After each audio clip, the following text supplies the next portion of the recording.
Hey everybody, welcome to Trading Capital's exclusive analysis of all of the S&P 500 sectors. In today's sector review, we're going to be starting off with technology, XLK, as per the usual.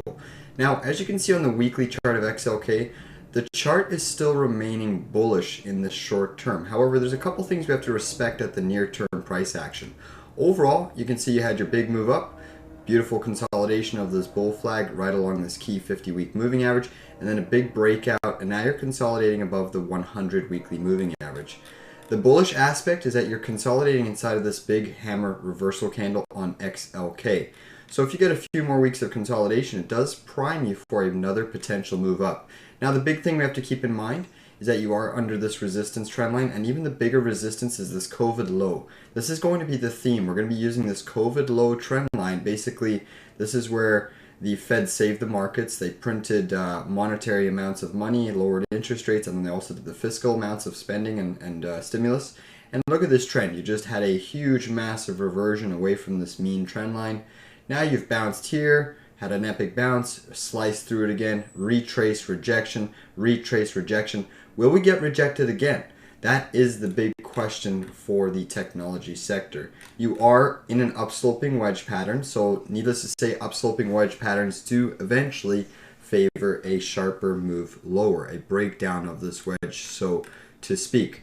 And one thing I want to put into your attention is the S&P has kind of been in this, or the XLK has been in this area before, where you had your downsloping trend line, you had a near-term breakout which failed. So naturally, the sellers that were buying this breakout here are now break even on the trade. You should see more selling. This is a big resistance zone. Not only is it this major failure breakout zone, it is this gap down zone over here, which led to a consecutive multi-week of selling on the technology sector. It was also a kind of a failed bullish pattern where you had your wide range green bar breakout candle consolidation, and it failed. You also have this massive support zone over here and your breakout zone over here. So this is a big level in the sand for technology, so definitely pay attention to its performance. In terms of the one-year performance in technology, it is almost to the green side on the last 365 days. Basically, it's just down 1.53%. However, year to date, so just in 2023, technology has been crushing it. I mean, it is up on the year 19.46%.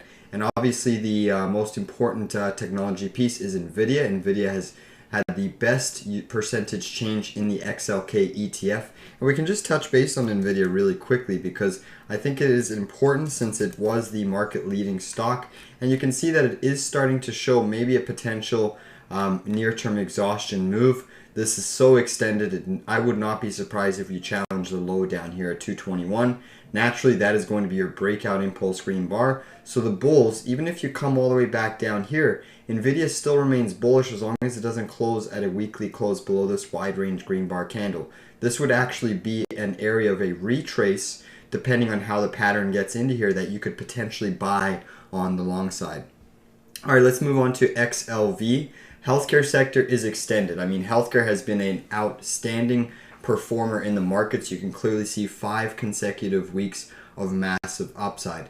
The bullish factor, you got above this wide range red bar breakdown. The bearish factor, you're extended. And the fact is that you may be putting in a series of lower highs still. So here is your primary high, your secondary lower high. Is this going to be a third lower high in the trend? If it is, if it turns out to be a third lower high, then we just have to be mindful that we could actually test realistically the low pivots down here. You have 3 massive low pivots that will act as support. We do have kind of this upsloping wedge pattern here, which I'll just draw in.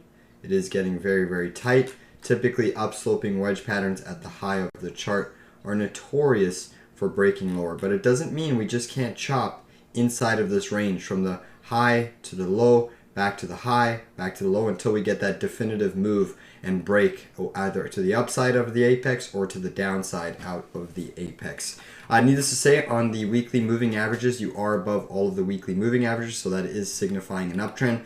But notice whenever you've had these parabolic moves in healthcare, it's really a capital rotation, a flight to safety. And all of these massive surges to the upside have been met with bigger sell-offs. Whenever you get a parabolic move with no consolidation, typically that is not a sustainable move. You saw it over here, minimal consolidation, big breakdown. minimal consolidation, big breakdown. Minimal consolidation, big breakdown. Here you have minimal consolidation. Will we get another big breakdown? Time will certainly tell. I do think that there is certainly a potential to see maybe a breakdown. In terms of the 1 year performance in healthcare, it is just down 3.38% on the 1 year 365-day performance. In terms of its year-to-date performance in 2023, it is just down 0.94%. One bullish stock I am looking at on a weekly chart, basically a line, ALGN is the ticker. This chart is actually looking extremely bullish. You have this beautiful epic move to the upside, massive bull flag consolidation, and it is actually primed and ready to potentially break out here. I mean, it's getting very, very close. So I'm eyeing up this one for a potential long, but we haven't got the full technical breakout signal yet. If we do get a technical breakout signal, I mean, we have a target of roughly 338, maybe even 390 on the overall aligned chart. All right, let's jump into the XLF financials, because financials have actually been bouncing off of the lows. But the key thing about financials is obviously we're heading into earnings. JP Morgan had decent earnings. PNC came out, had a massive gap up 8% in the pre-market, and then ended up selling off. So definitely still some weakness in the regionals. And we'll touch base on the XLF. You can clearly see it's at resistance. So it's at a pivotal zone for the overall XLF. And this was coming on the back of JPM pushing up a whopping 7.55% on the Friday after earnings. So definitely pay attention to financials. I mean, we did see Wells Fargo also pop a little bit, but certainly not as strong as what the overall JP Morgan chart did there. It did actually on the daily chart. Let's just flip there. On the daily chart of Wells Fargo, you actually closed negative. So after it beat earnings, after it popped up, it gave back all of the gains.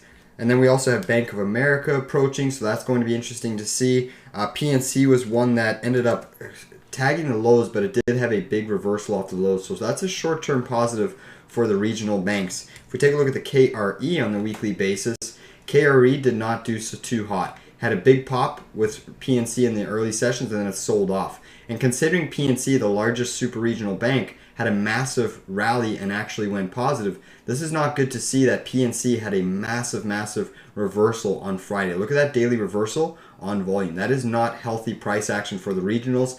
And what that means is maybe we're going to see another move down. I've ultimately have not fulfilled the downside target on the regional banks.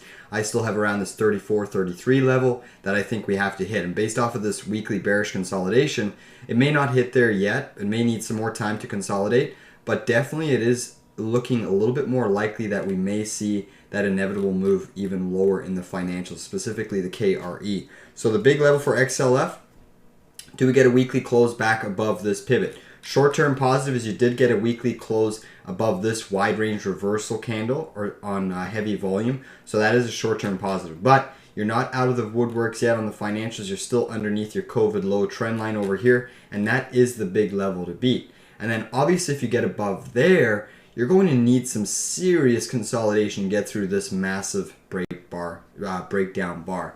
In terms of the 1 year performance, financials are down minus 11.75%. Its year-to-date performance in the financials is just minus 3.86% over the last 365 days. Some of the best performing stocks in there are like MKTX, Market Access, MSCI, FLT. So there are some outperformers, but definitely a lot of laggers in that particular sector. Looking at XLY, believe it or not, XLY is actually looking like the most bullish chart out of the sectors in my opinion. Reason being is not that it's trading under all the key moving averages, although it did recapture the 50. The reason being is that XLY was looking very bearish when you had this massive breakdown bar. But considering that this wide range red bar did not actually take out this green bar pivot, and you actually rallied and got another weekly close over here in this candle above this wide range breakdown bar, this leads me to think that there's potentially some more upside that may be looming in the XLY, the consumer discretionary ETF. In terms of XLY's performance, let me just take a peek here to see what it is. So consumer discretionary is actually the second worst performing sector over the 1 year period. It's down minus 19.9%. So definitely more of the oversold names, which is why we could see a little bit more of capital rotation if the markets like technology sectors start to break down. One pattern that I am watching for a potential is this inverse head and shoulders. You have this right shoulder developing really nicely. The neckline needs to break. Do not entertain this pattern until you get a weekly close above there. And then even if you get a weekly close above this downsloping trend line, you have this massive resistance level to really compete with. But it does make me think that there's a potential move in the XLY that maybe pushes you up to about retracing to the top of this trend line. Obviously, the markets have to remain strong because this is certainly a potential S&P 500 sector that would be affected if the markets were to break down lower. Let me just take a look at the XLC communications. So communications is an interesting chart. First off, I want to bring to your attention, you're approaching the weekly 200, you have your weekly 100 down sloping. You are at the top of this wedge pattern, which I'll draw in correctly. You can see this wedge pattern has rejected you once, you hit the lower edge, now you're at resistance again. From my experience, the reason you got rejected here is look at this parabolic move, no consolidation. And now look at this move again, no consolidation, basically 5 weeks right into resistance. It does favor a pullback.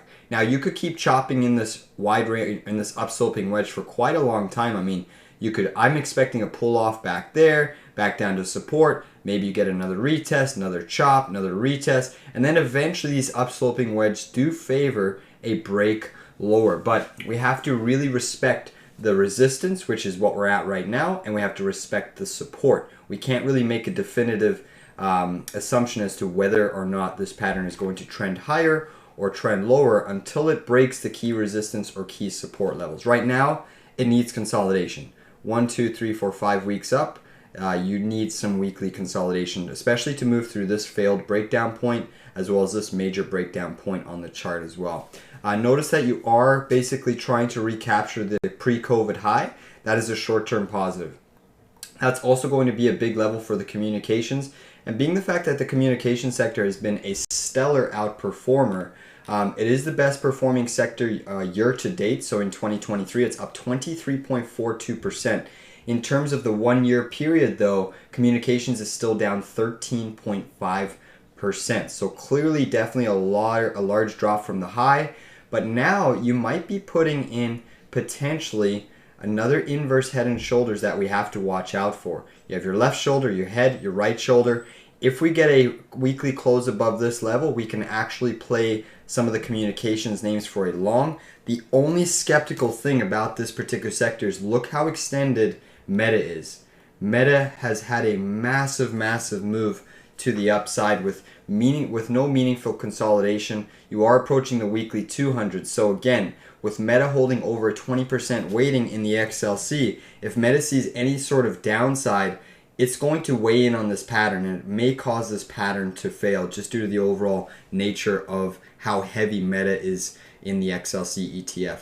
Let's move on to the industrial chart now. Industrials is interesting. It's kind of a weird chart to technically look at, but we're certainly going to analyze it. So let's just back it up a few weeks here. Obviously, you had your big move up, consolidation, a little bit of a big breakdown over here with the wide range red bar engulfing, and then another follow through to the downside. Now, the short-term positive is you remained above the 50 weekly moving average here, and you did not lose this breakout bar. That is the line in the sand for industrials. Until you lose that, you have to respect that we are just consolidating and potentially consolidating to move higher on the charts. Now, obviously, we are at some major resistance points. You can see that this downsloping trend line has kept you in check for quite a long time. After trying to break through it here, you failed. So maybe we're trying to put in some bearish consolidation here. It's really still too early to tell, but needless to say, you are at resistance and you're forming this upsloping wedge pattern. This is the reason why I'm a little bit skeptical about the industrials, in particular names in this XLI ETF like Caterpillar and whatnot and Deere. But industrials are interesting because they are typically more of a sign of a defensive play assigned to safety, but they are very sensitive to overall economic changes. If GDP starts to decline, if the economy starts to weaken, industrials typically will see it first.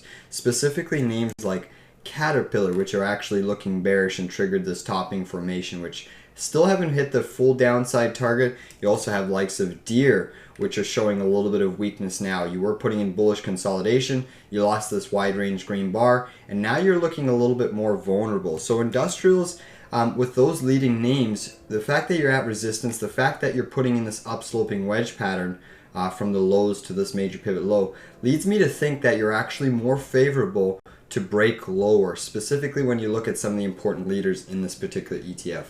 Now, in terms of the industrial 1-year performance, it is just almost positive. It's down 0.14%. And believe it or not, over the 1-year performance, industrials are actually the best performing sector behind energy.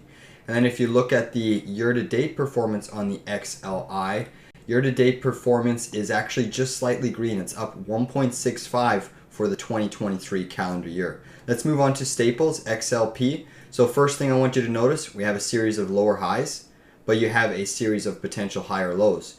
So you have maybe three, you have definitely 2 lower highs, and now you have 2 higher lows. You're creating this wedge pattern. Wedge patterns at the high of the charts are notorious for breaking lower. Just want to put that in your mind. Basically, if we adjust this trend line over here, you can see that we're just chopping inside of a wedge. Now the fact that you're at this high point of the resistance in a 1, 2, 3, 4, 5 week solid weekly positive move, you should pull back to the low end of the wedge. But it doesn't mean you're going to break lower. I ultimately do think we're going to break lower, about to 65.56, but right now we could again still be just chopping in this wedge. I do anticipate a pullback to the wedge and then a bounce and then maybe a final breakdown lower. But ultimately right now, just respect the resistance, respect the support, and we'll just reassess this pattern on a weekly basis. In terms of the consumer staples performance over the 1-year period, it is down minus 4.78%. And in terms of its year-to-date performance, consumer staples are just positive for the 2023 calendar year, up 0.84%. I'm not really that bullish on this sector. I'm not really that bearish at this point in time. It is holding up better than most, but again, you are at resistance. I am anticipating a pullback. Let's look at utilities. Utilities have been trying to outperform, and they are on watch for a technical breakout. Notice how we got this beautiful green bar surge, which closed above this key trend line, and now you're just hugging that trend line. It was looking like you were going to get that second weekly confirmation breakout, but utilities failed. So again, if utilities start to outperform the market, like the S&P and technology, that typically means that we're approaching a near-term turning point in the market. The fact that you're under the 50-day weekly moving average and you got rejected pretty hard means that there are sellers there. You are coming up into a big area right now. But again, similar pattern, you're just creating a wedge pattern, and until we have a definitive break, then that means we can just chop around in this wedge pattern. If this becomes a failed breakout, it likely means you're going to go test the lows here on 60.38. If this becomes a positive breakout to the upside, your big resistance is going to be this hammer reversal candle around 73.62. But I'm going to be watching this sector, in particular individual names in the utility sector, to potentially maybe go long. But we need to see consolidation. We need to see, do we hold this wide range green bar low? That's kind of your line in the sand. You could actually try bottom picking some of the names and going long and just using a tight stop loss in the XLU. Closing, if you get a weekly close below the 66.89 pivot low, then you just simply stop out of your trade for a small loss. I'm not going to play this on the long side yet. I would like to see more consolidation before I potentially get on a long side of the trade. Looking at real estate, real estate's interesting because it actually has a potential to move a little bit higher. Now, don't get me wrong, this is an extremely bearish sector right now. It's actually it's the worst performing sector over the 1-year period. It's down minus 25.18%. In terms of the 2023 performance, real estate just went negative, down minus 0.89%. Full disclosure, we are shorting some of the real estate names, and I do anticipate more downside. But needless to say, there is a potential that you are now putting in a little bit of a lower high here. So you have your low, you have your low, a higher low. Can we start to build off of this base, consolidate, and move a little bit higher? There's a couple key resistance points that I'm going to bring to your attention. Right now, it's positive that you're holding this inside green bar. That is your line in the sand. If you lose this wide range green bar reversal, you're likely going to test double bottom, and then I even have a downside price target around $31 potentially maybe even a little bit lower, but 31 for now. But again, you do have the potential to play XLRE on the long side right now. I'm not going to do it yet. I'd like to see more consolidation, but you do have a potential play on the long side, and just use your stop loss below this wide range green bar candle. Needless to say, you are below all of the key longer term weekly moving averages, and the big line in the sand is for the bulls. Can you recapture this red bar high? If you can get a weekly close above this wide range red bar breakdown, you actually can try to make a move up to this double top pivot, which would be a potential nice little long trade for some individual names in this particular sector. Now, there's a lot of names that actually are underperforming the XLRE on an individual basis, so you have to be very mindful about which stocks you choose if you choose to go long this particular sector. Let's move on to the materials XLB. XLB is interesting in terms of the 1 year performance. Materials is down minus 9.18%. And in terms of its year-to-date 2023 performance, materials are just up around 4.18%. Obviously, some of the important names in the materials sector like Freeport-McMoRan, Nucor, Lind, the Dow, Ecolab, a lot of those, variety of those names are important to pay attention to. And one thing I'm noticing is that in this particular sector, there are a lot of weak names that are showing up. There's a lot of divergences. I mean, you have some strength in some of the copper names, copper plays, but you have tremendous amount of weakness in some of the steel names like Nucor and Steel Dynamics. But definitely a lot of divergences in this ETF, which makes sense as to why it's been so choppy. You're down, you're up, you're down, you're up. The reason it's so choppy is because there's so many individual names in this particular sector that are diverging from the overall specific ETF. A lot of weakness, but there are pockets of strength. Now, you can clearly see you're stuck under the 100 weekly moving average. That is going to be big resistance. The big question here is, are we now putting in another series of lower highs? So you have your high or your double top zone, another lower high, big breakdown bar followed through by another bad close over here. The short-term positive is you're still holding this impulse green bar. That's going to be your level in the sand. You get another weekly close below this, you're likely going to test the double bottom at 67.89. If the bulls manage to push it up a little bit more, you have clear resistance, two resistance trend lines that have kept you in check for several months now. So your resistance lies around this 85 level, and then your support really is around 75. So it's a tight range. I do think we're going to get a better directional change in the near term. Again, just for ease of viewing here, you have a wedge pattern, chopping. Will it break to the upside? Will it break to the downside? I really don't know at this point in time, but it's going to have to take a market move, likely an S&P 500 push.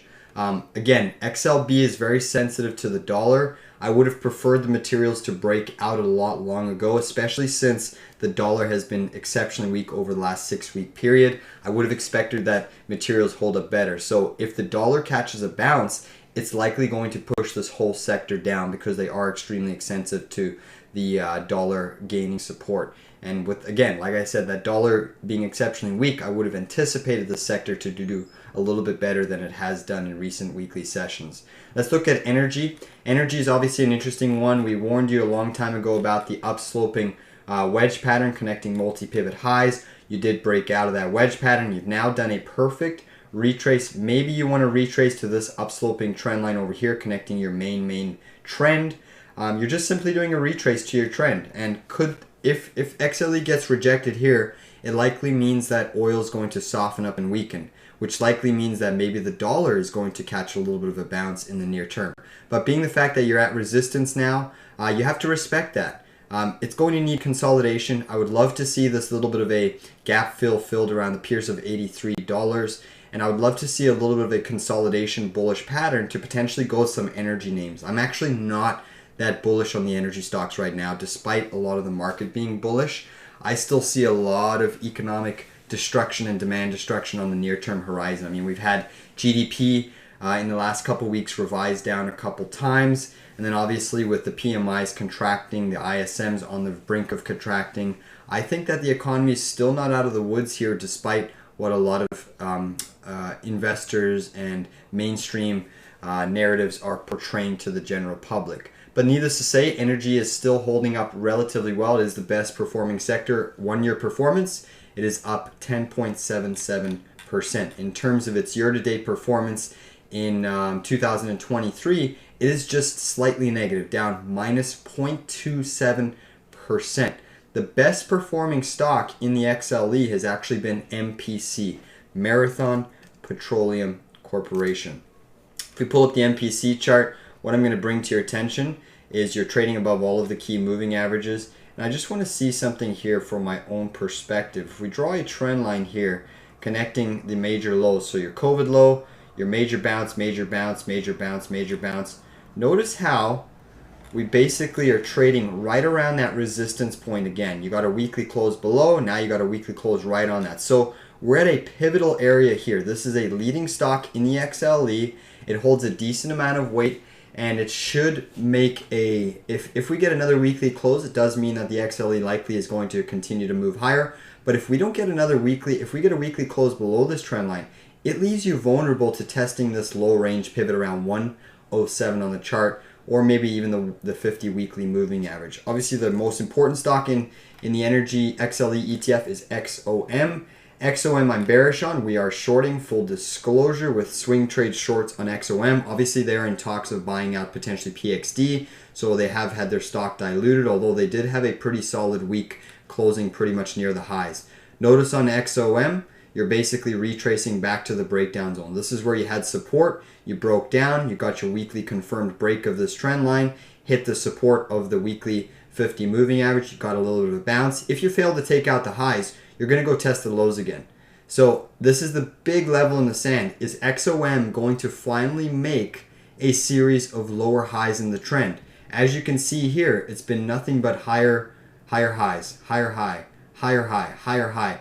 Is this going to be the first lower high in the trend? You can see that we're kind of starting to do a little bit of a slow rounding process over here. So maybe there is a little bit more downside approaching for the energy sector, and this is obviously going to be a very important name to pay attention to because it is a market leader, and certainly it has the biggest weighting in XLE. On that note, definitely going to be interesting to see how we shape up in the remainder of the week as we head into a new trading week. I think we're at a very key pivotal turning area. I think we're going to get a lot more clarity on some of these charts. I think the S&P is likely going to make a bigger directional trend in the near term. And I just want to show you something really quickly in terms of the Russell, the IWM. So removing the IWM here, just focusing on, so we're going to go through the IWM, the small caps, which is 2,000 small cap stops. We're going to go through the S&P and the NASDAQ. Look at the relative, look at this COVID trend line. You're trading below it on the IWM. See how you're bearishly putting in consolidation underneath that resistance. Take a look at the SPY. Basically, if I remove those drawings for us now, you can clearly see on the SPY, we're also trading underneath this COVID trend line, your massive, massive COVID trend line. Big relative weakness there. But you look at the QQQ, the concentrated tech, you're actually trading basically right at it, at the resistance. So definitely interesting to see that stocks are at resistance. A lot of the mega caps techs are at resistance, putting again in this wedge pattern that could be favoring a break lower. So definitely pay attention to some of the market leading stocks that do have a large weighting in the overall indices, because those stocks are certainly extended, and the real breadth in the market hasn't really picked up to the likes that you specifically see in a new bull market. On that note, I'm going to wish you farewell. Hope everybody enjoys the rest of your weekend. Please give this video a big like down below. Comment if you found anything helpful, useful, and definitely be playing the market a little bit more on the safe side as we head into next week because of the fact that many stocks are at resistance. On that note, thank you all for tuning in, and we'll see you on the charts tomorrow.